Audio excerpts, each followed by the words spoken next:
What's good? What's good? It's your boy B there. Welcome back to Bryce Reacts. We're here with another one.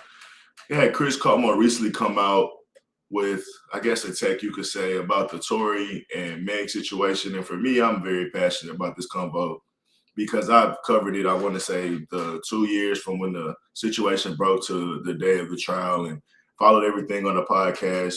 Was writing down facts from pretty much each person since the first time that I heard Meg's initial statements to me hearing Tory defend himself. I think whether it was a month or two later on live, and just hearing from just the story just out of Meg's mouth, it just felt like I was missing pieces from the jump, and that's kind of how I always felt.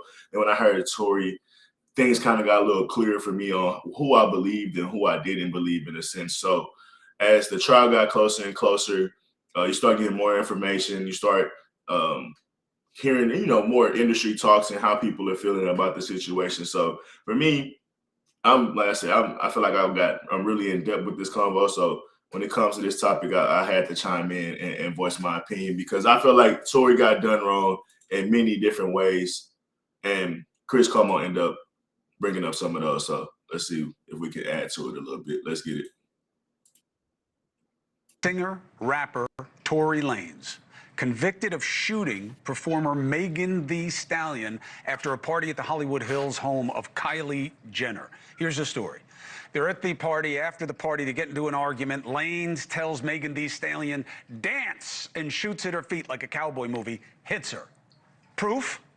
Testimony of Megan Thee Stallion, her friend Kelsey Harris, and DNA evidence on the weapon that convinced jurors to convict. Pretty simple, right?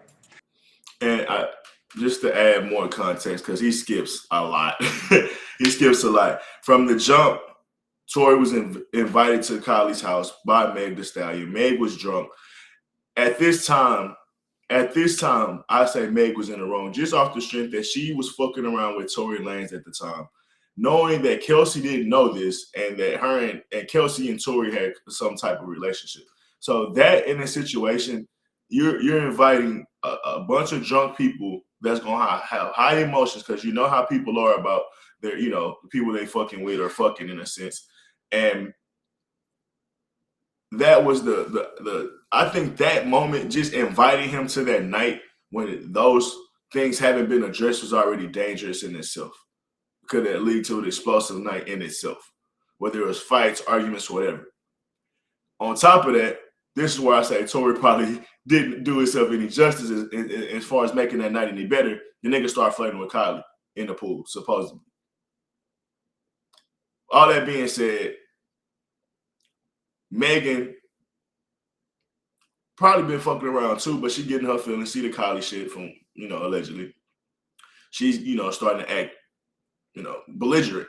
EJ, her hairstylist, tries to calm her down, talking like, uses the political correct excuse like, hey girl, let's fix your hair. Let's go sit down. So when we go fix your hair, whole time just trying to calm her down. Kelsey ass knocked out drunk. Don't know what the fuck going on. They all been drinking since daytime, apparently. It's nighttime by this time. So it was a lot of shit going on. Megan was clearly, even from her own, her own hairstylist perspective, she was acting a little belligerent, and that's what led to them end up getting kicked out. Keep in mind, they left. She decided to put her shit in Tory Lanez's car instead of going with EJ, the person she rode up there with, also adding to just a bunch of toxic shit. They leave with Tory Lanez's bodyguard. Keep in mind, Tory didn't get kicked out. So that in itself speaks to who was really being more belligerent, who was really kind of ruining the night and the vibes. And we all know those people where the loud girl or the dude gets too drunk and they just can't handle themselves no more.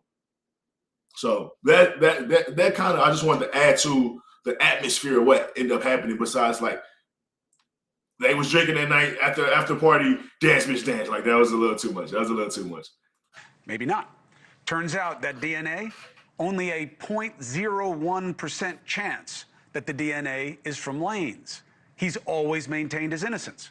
He was sentenced to 10 years. So then the DNA shit, you break that down, how it was displayed as like inconclusive is the word they used, to be exact. It was inconclusive. When in reality it wasn't. it just didn't have it wasn't inconclusive. They just was trying to make it seem like it was, because the percentage that Tory Lanez would have actually touched that gun was pretty much impossible based on the normal standard logistics of a person shooting a gun and what a DNA expert said should happen and how much DNA should be on the gun. He said if you fire a gun once to multiple times, it's almost impossible not to have your DNA on the gun. If you own that gun, you loaded the gun, it's almost impossible for your DNA not to be on that gun when we can identify you. So the fact it was like a 0.07% that of that 0.07%, nigga, my DNA could have been on that gun just as much as any other black man, because that's all they, at that point, that 0.07, all it is identifying it was possibly a black male. And that's too far-fetched for Tory, if he really shot the gun, to be only that amount of percentage on that gun. So with that being said, it was like so much corrupt shit, but they was able to get that off. And that's why they talk about when DJ Vlad had that post about how many people worked together and how many people colluded together and was being super sarcastic. It's like, you're tying a bunch of different things that actually possibly did happen. Now, let's say that all this was inspired by Roc Nation or whatnot, who knows? But there's a bunch of people benefiting from DAs getting their name and making an example of this rapper, to not even police officers, judges, having relationships with certain DAs and stuff like that. So they want to maintain those relationships as they keep progressing in the future. And who gives a fuck about this measly old rapper? Then on top of that, Meg Thee Stallion still trying to protect herself. Roc Nation's trying to protect their investment. So all these things could come into alignment. And that's why I was like, when I seen that flash, it's like, bro, judges and lawyers, like if a lawyer went to school with that judge or dated the judge's daughter, or see, did some random ass connection which they be having because they're in the same fields all the time, constantly seeing those same faces all the time, there's a high likelihood that, yeah, bro, you could be on the wrong side of things when it comes down to this. Like, that lawyer, that judge and that DA guys are in cahoots together. Like, that happens. So that's why I hated that DJ Vlad post, because it's like, I'm going to tie in so many different pieces that probably did happen to Tory Lanez getting railroaded, but how the logistics of them coming together, obviously that's the conspiracy. But you could point to a lot of corruption inside of the Tory Lanez case, and that's not a fucking lie. This is really about the testimony. Lanez, so what happens? So he goes away, recently stabbed 14 times in prison. Many say it was a hit, okay? Because new evidence is about to come out. All right, a little conspiratorial, but he was definitely stabbed. Lane's supporters believe that the media doesn't care. So we'll cover that, because he's speeding by shit. One of the other things DJ Vlad brought up is like, and then Roc Nation gets Tory Lanez assassinated. It's like, man, when you understand how evil a lot of these people move and are willing to like double down on something that they trying to protect, it get nasty, bro. And how much it would take, like, to get a hit done in a jail, $1,000, $500, a pack of noodles, something like that, depending on how deranged the motherfucker is you want to get set up. So it's like, not deranged the person you want to get set up, the person you want to do the killing or the stabbing or whatever. If they off the Richter scales, you probably don't got to pay them niggas too much. So once again, that's where it gets into conspiracy, but it was directly during the week that new information was becoming released. And this was the last time. So this is the first time I've been seeing like recent stuff come out about the Tory Lanez stuff. Like I seen like somebody posting like Kelsey talking about something again or something like that recently. Then I seen this maybe 3-4 days later. So it's like, this is the first time I've been seeing conversation around Tory Lanez since like post the stabbing, then like 2 or 3 months after that. Because they still was talking about like, we plan on getting him out this year. We plan on doing all this. And this was still within that timeline of like Tory had got stabbed. And I think he had maybe dropped some music and stuff like that too. So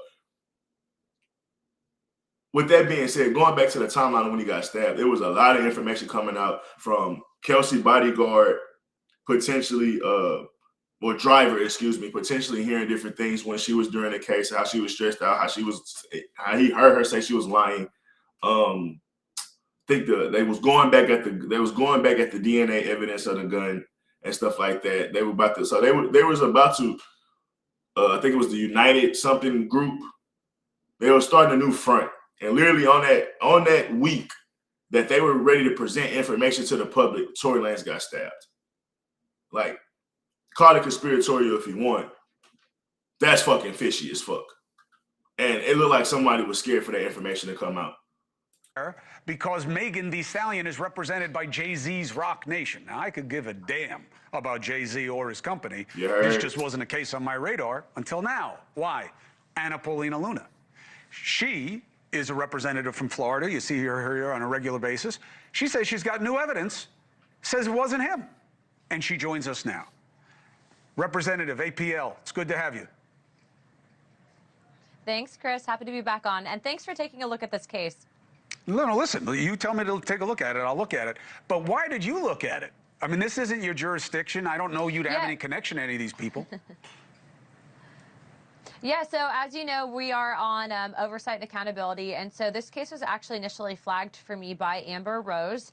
And the reason why I took a particular interest in it is because of the fact that they actually had evidence that they presented to me in my office that actually disproved the conviction. So as you stated earlier, that 0.01% of DNA, they actually found 4 people's DNA on that firearm, none of which was Tory's. Not to mention there was 0 fingerprints on the actual magazine. And also, too, as you said, 0.01% chance. I mean, that evidence in itself should pretty much speak for itself.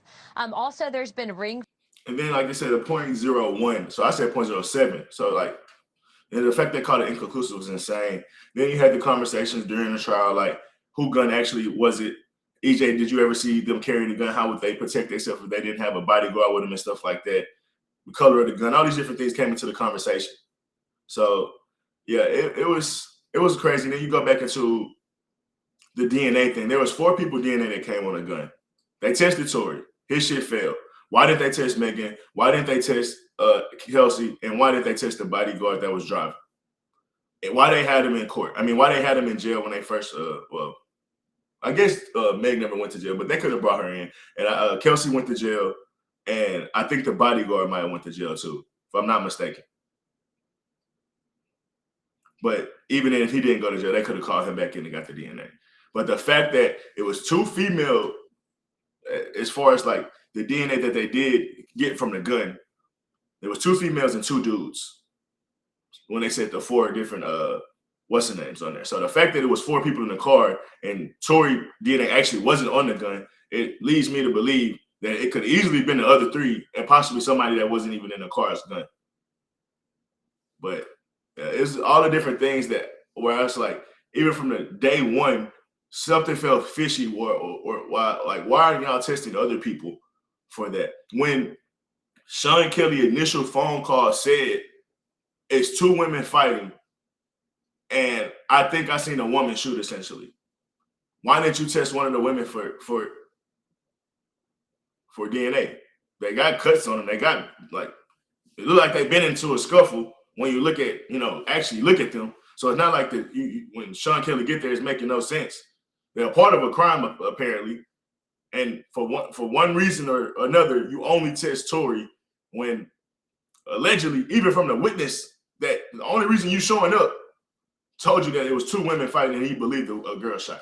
Like, it was a lot of shit, even from the jump, that was fishy. Footage that's been obtained that actually disproves the whole dance, Megan.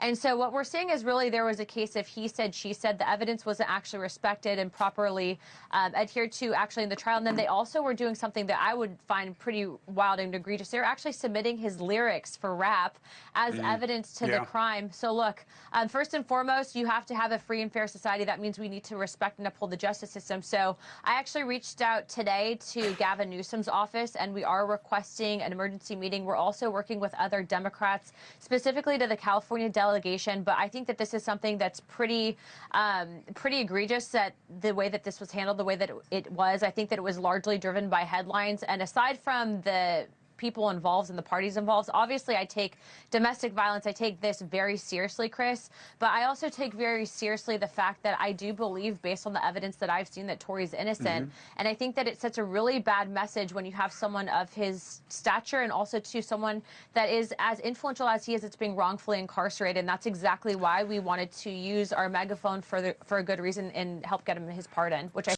And that was a big part of it too. I feel like the charges, once again, something early on, felt like they were charges to try to get a charge versus charges that actually reflected what happened that night. If you say dance, bitch, dance, and all this shit, like it should have been like whether it was like assault with a deadly weapon or some shit like that. But he got charged with like possession of a weapon. Like it was some. I forget the. I would look it up, but I don't want to spend too much time on it. But even with the charges, I always felt like they were like weird charges on how they was trying to convict him. So all they had to prove essentially was that he held the gun, or at any point he tried to like take the gun, like he had possession, which was weird in itself because at that point he's like de-escalating the situation based on at least what Tory Lanez people was trying to say, and even from how I view what Sean Kelly was saying, they were saying he like when the initial shots went off, Sean Kelly said that Tory Lanez was in the car. Like you hear the gunshots, there's a brief pause, and then 3 more shots go off, or 2 more shots go off. It's like I doubt Tory was able to run from out the car, get them 6 shots off, and was just like dance, bitch, dance. Like all that shit just didn't make sense. It didn't align with Meg's story. Kelsey didn't have a story at a certain point. So like it was so much fishy shit. So much fishy shit, bro. I think he'll get. So, Luna, who did it? I mean, she says and her friends say that he did it. And who else would have done it? And what proof do you have to support that? I get maybe they didn't make the case the right way with the weapon, but who did it? See, maybe they didn't make the case the right way with the weapon. So he even kind of addressed it with the weird charges.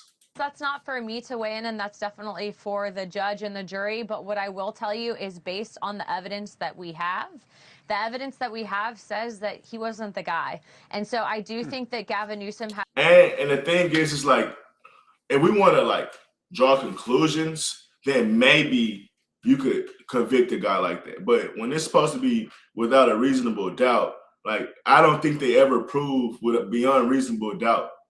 Like Meg Thee Stallion talking about I didn't fight, I don't remember this, I don't remember leaving the house.